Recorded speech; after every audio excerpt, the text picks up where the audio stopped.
All right, St. Louis, I'd like to say good morning. St. Louis, as well as Florida, New York, Chi-Town's in the house, the Bahamas, Alabama, Georgia, Virginia.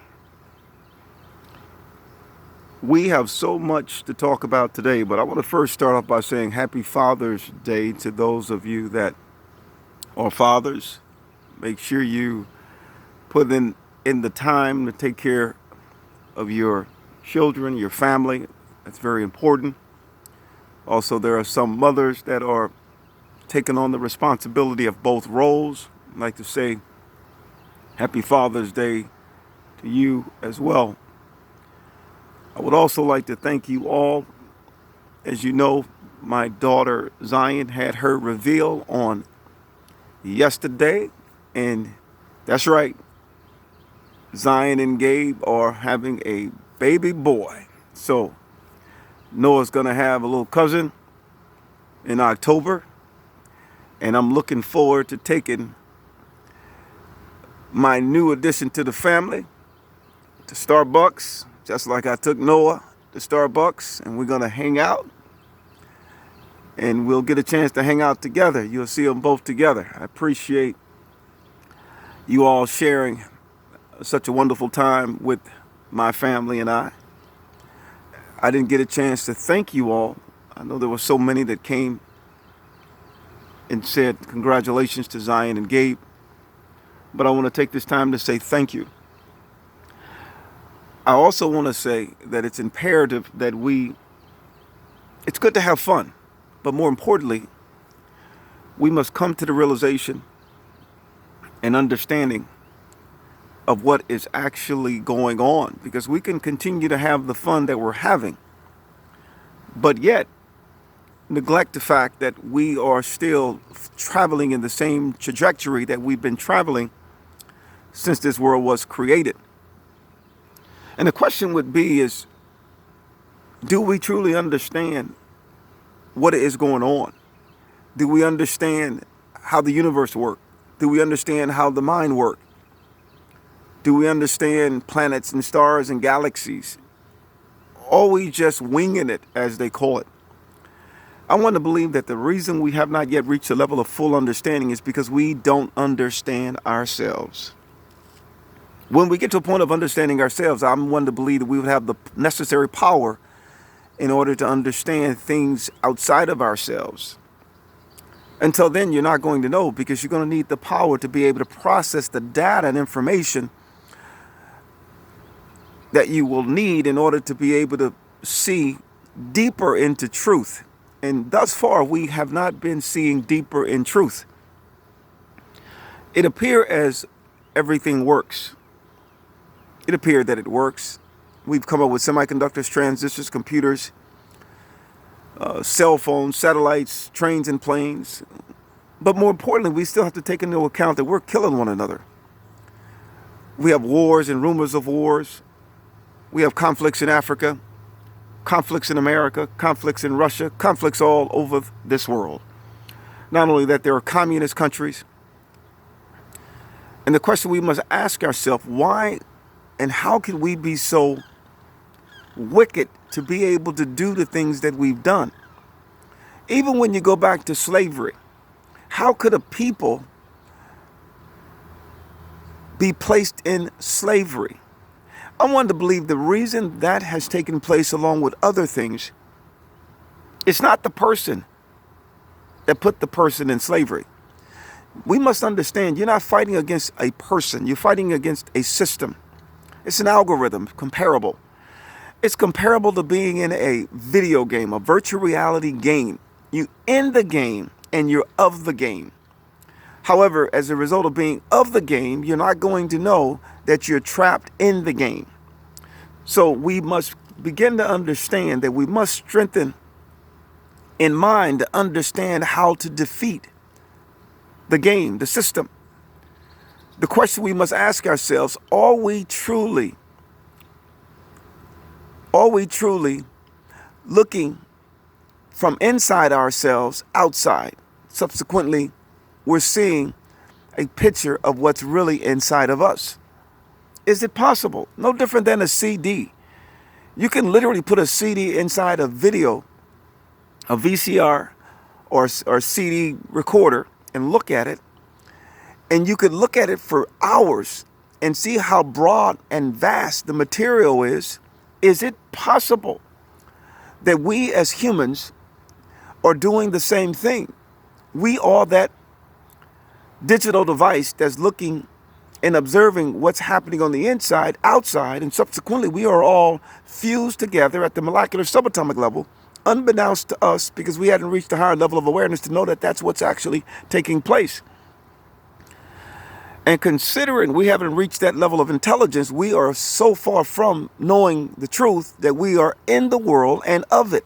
You're literally of it, but at the same time, once you reach a higher level of cognition, you would understand that you are now in it, but you're walking on it. And as a result, we will change the sound. That sound, I believe, is the sound above every sound. That sound is Alpha and Omega, the beginning and the end. Most physicists are trying to come up with the understanding of the unified field of everything. We're dealing with four forces of the universe, from gravitation, electromagnetic, to weak and nuclear strong force. Those forces subsequently do work. However, they keep us confined inside a prison based upon the laws of thermodynamics, entropy, increase, chaos, and disorder. So there's going to be continuous decay and rot, as we call rot. And subsequently, we're made of the same material. However, once we begin to understand that greater is he that's in us, meaning that sound, that perfected sound, has to manifest. And I'm one to believe once that sound manifests within us, we will now have the ability to warp space and time and change the world as we once knew it. What am I saying? If everything is inside of us, the kingdom is in us.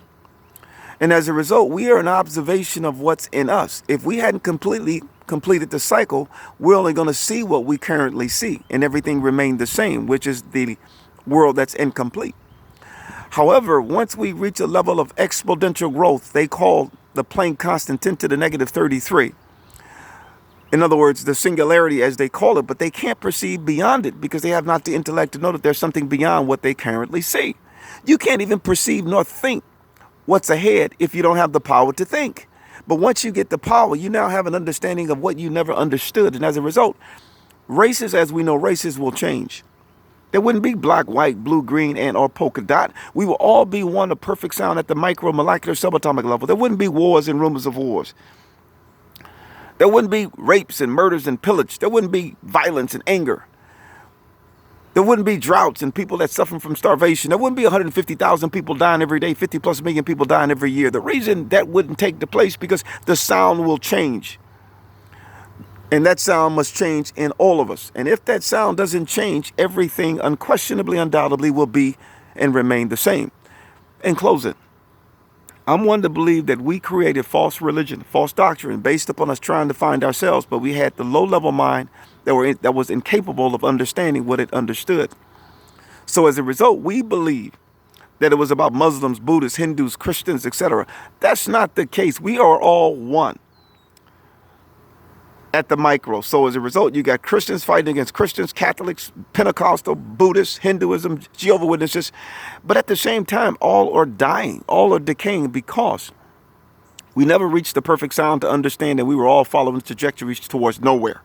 We must reverse the laws of thermodynamics, entropy, and we can't do that, even though many don't believe it's possible to reach the energy, reach the speed of light. I'm one to believe that that is possible. But in order to believe it's possible, you have to reach a level of power to be able to make an assessment of what you believe. And subsequently, you will now believe. Until then, you're not going to believe. Because your mind is decaying daily and you have not the ability to know that your mind is decaying. Subsequently, you've accepted it as the norm and you didn't fight. We have to fight not tomorrow, but today. We have to fight today.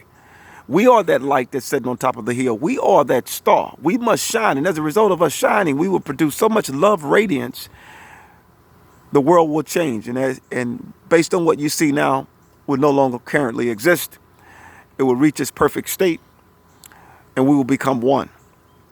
As I said before, I want to thank you all for sharing such a marvelous experience with me and my family as it relates to my daughter Zion and Gabe, revealing that they're having a beautiful baby boy in October. And I just want to thank you. I'm going to try to get on and hopefully respond to all of those. And we had it was a nice time. Everybody was dressed in their 70s attire. I even put on my tight pants and did my thing. Even put on my 6-inch platform shoes. Took me a long time to walk a little, I'm not used to it right now. Back in the day with my plaid coat, it was easy, but it took me a little getting used to, but I managed, of course. I refuse to sit back and take the back seat to anyone. I refuse to. And the reason being is because of our grandkids, our great-grandkids. And believe it or not, we might not have known what we needed to know to help our children at the level in which we're capable of helping our grandkids. But I'll be damned if I sit back and do nothing as our grandchildren try to fend for themselves in 20 to 30 years as the cycle repeats itself. That's not going to happen on my watch. You either with me or against me. As I said, I'm not looking for friends. I'm looking for the truth. And greater is he that's in us than he that's in this damn nasty world. And in closing, we must bring the light to this dark place. And as a result of us bringing the light to this dark place, the world as you know it will change. So until next time, again, happy Father's Day. I want to thank you all. I love you all. It's time to fight. We can't continue to watch people perish. And that goes for black, white, Asian, Hispanic, Puerto Rican. We can't continue to watch people die of sicknesses and diseases. A cousin of mine just passed on yesterday, which was very difficult. Binky, we love you. I talked to Binky not long ago, and she was relatively young, 50 plus. But we're trying to find the solutions to what is actually going on and why are so many perishing from certain infirmities. But I'm going to do everything within my power to come up with an understanding as to what's going on. And together, we're going to change this world. God bless.